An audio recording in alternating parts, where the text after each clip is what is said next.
Il processo didattico in Ameo si svolge attraverso lezioni teoriche, teorico-pratiche, quindi esercitazioni pratiche, laboratori pratici, attività anche di ricerca per introdurre i ragazzi poi alla compilazione della tesi di laurea finale, quindi dell'elaborato.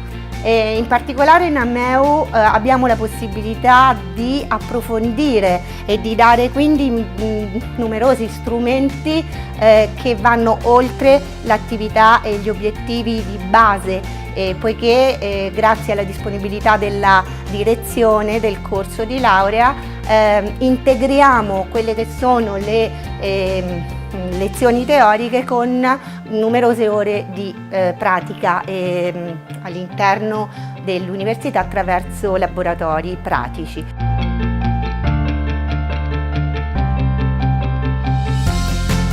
L'esperienza in questa università in Ameo è un'esperienza molto positiva che ci permette di sfruttare materiali innovativi. Il corso si tiene in lingua italiana e per questo, alla fine di questo percorso, credo che saremo davvero per svolgere al meglio la nostra professione. Io personalmente vengo da Roma e mi sono trovato molto bene in questa struttura, partendo dal fatto comunque dell'università che è abbastanza nuova e innovativa.